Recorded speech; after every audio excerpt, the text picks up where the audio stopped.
আসসালামু আলাইকুম, আশা করি সবাই ভালো আছেন। আপনাদের সবাইকে এসএআইটি চ্যানেলে স্বাগতম। যারা এখনও আমাদের চ্যানেলটি সাবস্ক্রাইব করেনি তারা অবশ্যই সাবস্ক্রাইব করে পাশে থাকা বেল আইকনটি প্রেস করে দিবেন, যাতে প্রথম ভিডিওর নোটিফিকেশনটা আপনার কাছে ফার্স্ট চলে যায়। আর ভিডিওটি ভালো লাগলে অবশ্যই একটি লাইক দিয়ে দিবেন। আপনাদের কিছু আর্নিং অ্যাপসের জন্য ভিপিএন কানেক্ট করতে হয়। আমাদের মাঝে অনেকেই আছেন যারা কিনা ভিপিএন কানেক্ট করতে পারেন না।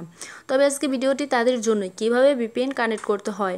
প্রথমে প্লে স্টোর থেকে আপনাদের পছন্দ মতো কোনো ভালো একটি ভিপিএন আপনারা ডাউনলোড করে নেবেন। আমার সুপার ভিপিএন পছন্দ, তাই আমি সুপার ভিপিএন ডাউনলোড করে নিয়েছি। তো চলুন দেখা যাক কিভাবে ভিপিএন কানেক্ট করতে হয়। প্রথমে অ্যাপ্লিকেশনের ভিতরে ঢুকতে হবে। অ্যাপ্লিকেশনে ঢোকার পর কিছুক্ষণ ওয়েট করতে হবে।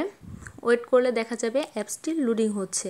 আচ্ছা, লোডিং হওয়ার পর এখানে আপনারা দেখতে পাচ্ছেন ডান পাশে কোণায় একটি গোলাকৃতির একটি চিহ্ন আছে। এখানে আমাদের ক্লিক করতে হবে। আচ্ছা, ক্লিক করার পর আমাদের এখান থেকে ইউকে অথবা ইউএসডি কোনো একটি কান্ট্রি সিলেক্ট করে নিতে হবে। আমি এখান থেকে ইউকে কান্ট্রিটা সিলেক্ট করে নিলাম। সিলেক্ট করার পর এখানে দেখতে পাচ্ছেন কানেক্ট লেখা উঠছে। এই কানেক্টের মধ্যে ক্লিক করতে হবে। কানেক্টের মধ্যে ক্লিক করার পর একটি অ্যাড শো করবে, তখন সেই অ্যাডটি কেটে দিতে হবে। অবশ্যই মনে রাখবেন, অ্যাডের মধ্যে কোনোভাবে ক্লিক করা যাবে না।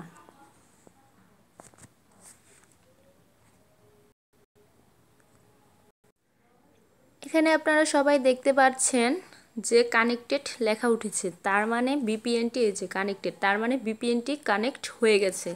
এখানে ডিসকানেক্টের মধ্যে যদি আমরা ক্লিক করি তবে ভিপিএনটি বন্ধ হয়ে যাবে, তার মানে ভিপিএনের লাইনটি ডিসকানেক্ট হয়ে যাবে। তো এভাবে ভিপিএন কানেক্ট করে কাজ করতে হয়। আমাদের সম্পূর্ণ ভিডিওটি দেখার জন্য সবাইকে ধন্যবাদ। সবাই ভালো থাকবেন, সুস্থ থাকবেন। আজ এখানেই শেষ করছি। আসসালামু আলাইকুম, আল্লাহ হাফিজ।